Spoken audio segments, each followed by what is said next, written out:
Hey guys, how are you today? It's me, and today I'm here to talk to you about some things that I thought of that I've been questioned about from parents that have children with low vision or legal blindness. Um, just to give you a little bit of a background, I myself was born legally blind with optic nerve hypoplasia, and I'm lucky it's a condition that never worsens. Other than as you know, aging problems that come with aging. Your eyes deteriorate with age a little bit, so I'm having to deal with that recently, on top of my legal blindness. I also have astigmatism, and part of my eye problem is nystagmus, and that means my eyes move a lot. So these are things that, you know, have something to do with how I'm affected by my low vision. Especially the nystagmus. Let's see. So I've got 10 things that I want to talk about today with parents, because I've got lots of friends that are parents of kids with low vision, specifically with ONH. And I see some things that they go through. And now as an adult, I look back on and I think about my parents and the things that they went through. Growing up was sometimes difficult for me because of my low vision, and I know it was very difficult and painful for my parents as well. So we went through that together, and I think that now I can talk, you know, about things that I look back on and maybe would have been helpful for both me and my parents to have someone to tell us. So I really hope I can help somebody out there today to just take a deep breath and know that you're okay. Now, the first thing is, number one, throw guilt to the curb. First and foremost, this is not your fault. It's not your fault at all. If your child is born legally blind or blind, it's going to be okay. And playing the blame game just causes more pain for you, and it's unnecessary to even go there. You know, be easy on yourself. Go easy on yourself, and be what any child would need from their mama or their dad, and that is someone that just loves them unconditionally. And you know, once you let go of the guilt, that will be so much easier. It may be easier said than done, but have faith in yourself. You can do that. And number two, look past your child's disability. It isn't who they are. There's so much more. People are complex creatures, and there's so much to who we are. You know, for instance, oh boy, let's see. I like to make people laugh. I think I'm pretty funny.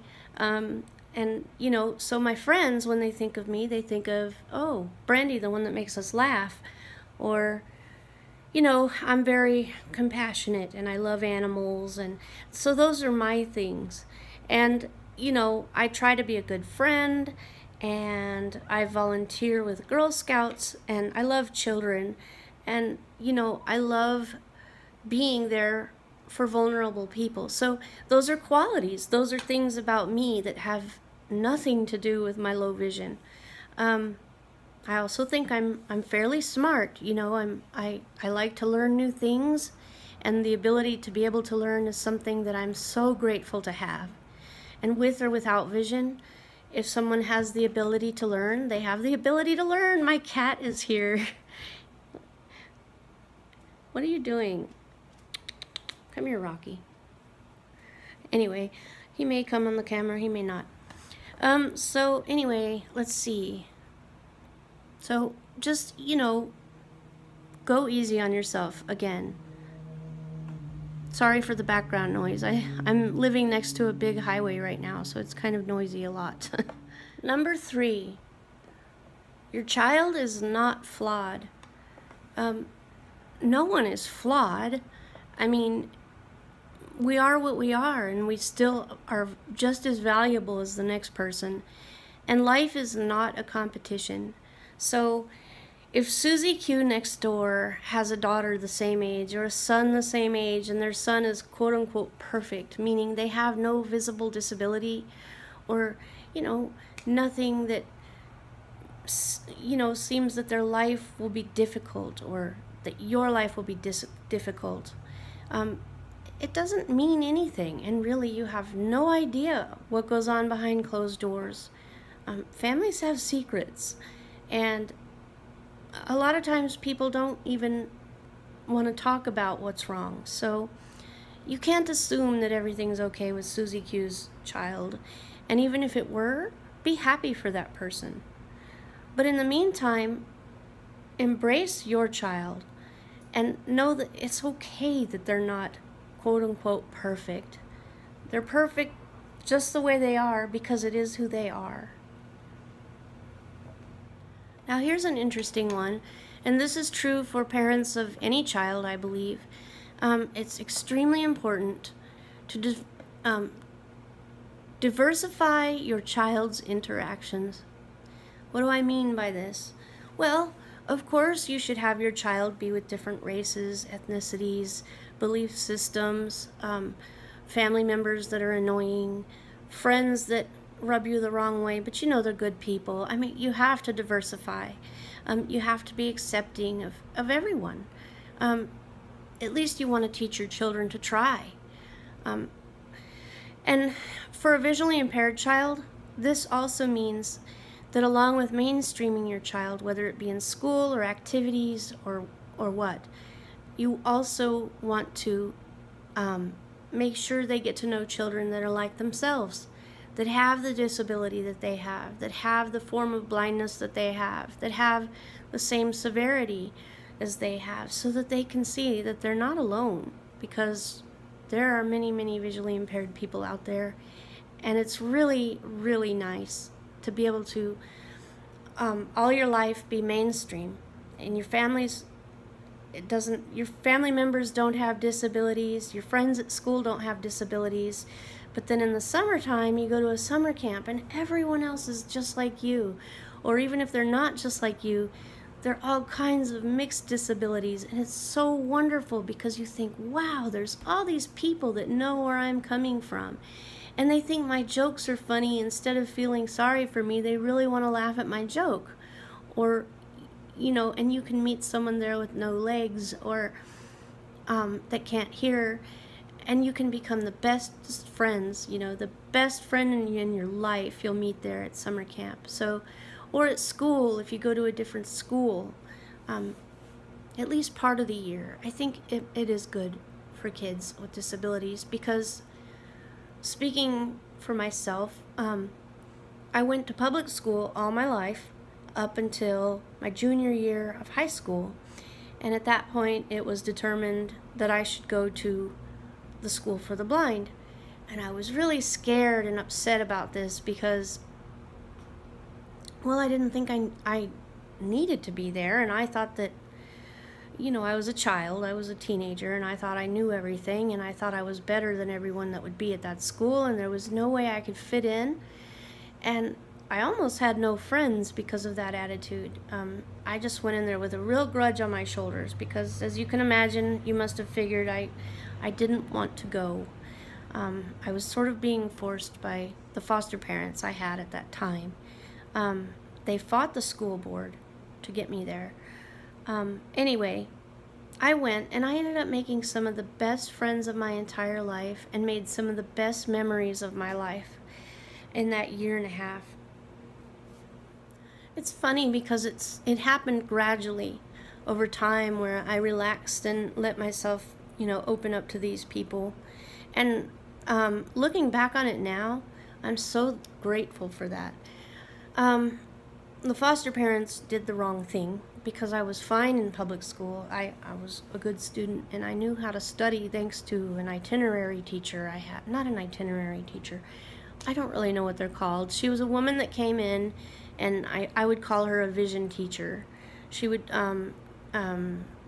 show me how to use the machines, the CCTVs, to read things large on a screen. I'd put the paper under the machine and read it on a screen, and she taught me to use my monocular to read the chalkboard, and she always instilled in me that I could do anything, and always told me how smart I was and how capable I was, and would say things like, you're going to this university when you're older, and things like that. It's important. She saw me for what I could be and who I was, rather than what I never would be or never could be. And everyone needs someone like that in their life. Okay, on to the next thing. Okay, now this one is a biggie. As it is important for your kids to diversify and find community for themselves, number 5 for you is find community for you. There are so many parents out there in the same boat that need to hear from you. Even if you have nothing to contribute to what they're going through, just knowing that someone is there. Wow, the traffic's loud. Anyway, just knowing that someone else is out there that, has a baby and has a child, and they want what's best for their little baby. And this child came out differently abled, and oh my gosh, it's so scary. And oh, this mother that had a baby a few years ago knows exactly what I'm feeling. It's really a good thing. It's a great thing. And I see the mothers reach out to one another, and they learn of available things and other groups of people and that can help them on their journey, because it is a journey. Parenting in itself is a journey. I am blessed with 2 daughters of my own, and first thing I did was I found community, other mothers that were having their daughters at the same time, or their children, and I have community now that I can go to that have daughters the same age or the same belief system or what have you, and say, okay, this is where we are, and you all know what I believe and how I feel about this, and what do I do, or what would you do? And everybody needs that. And having a disabled child, you're definitely going to need someone to lean on that will understand you. So, okay, next on the list is to be realistic with yourself and your child, and to be honest with yourself and your child.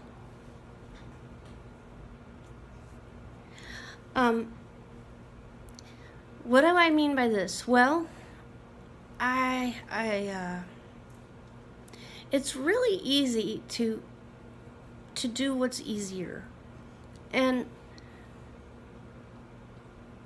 you can either say, oh, don't worry, honey, you'll drive one day, and then when the day comes, the child finds out they'll never be able to drive. And that can just devastate them, and they'll be angry at you.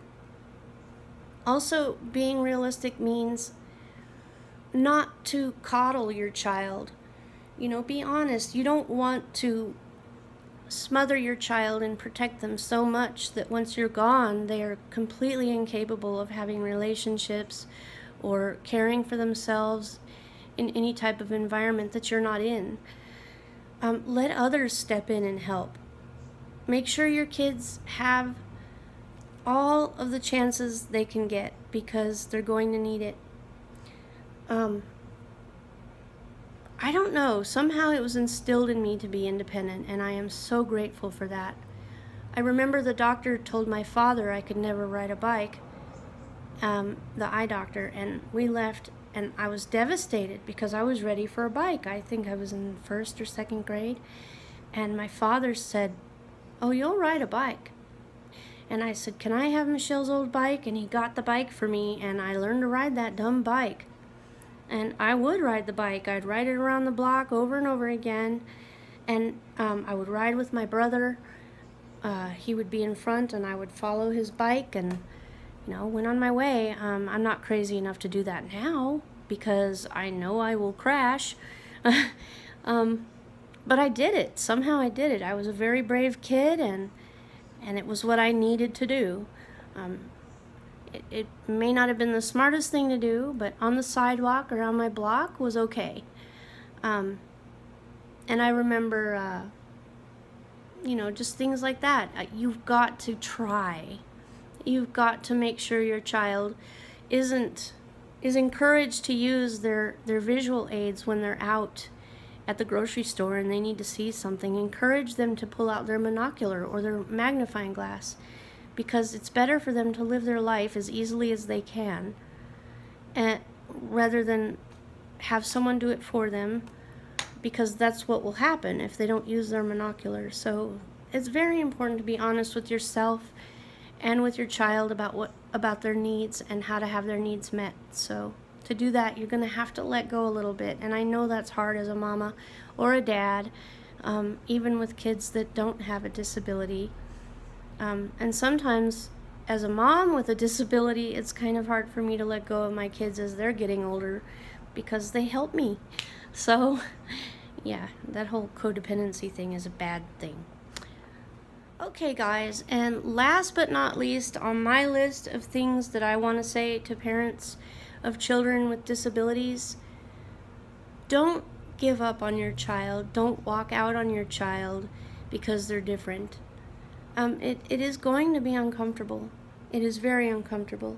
I'm sure it's even embarrassing, and those feelings may cause you shame. Throw all that out the window. Who gives a crap what anybody thinks?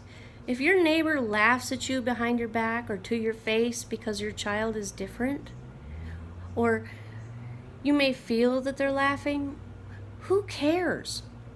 Who cares?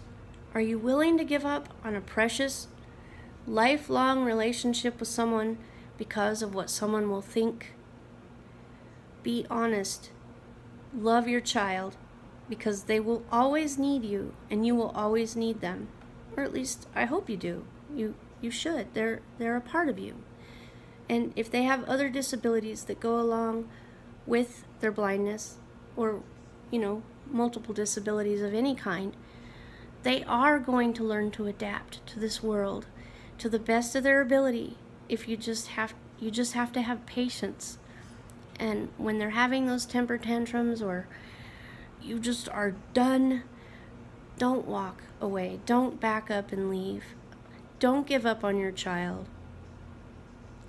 You'll regret it, I think. And I've grown up to be an okay person, and I know for a fact I drove my parents crazy.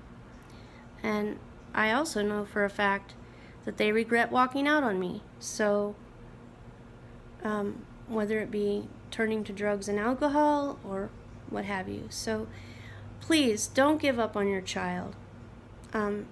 It is going to be hard, but it is going to be so rewarding, and there's nothing like it. So thanks for watching, and please take the time and hit the subscribe button down below.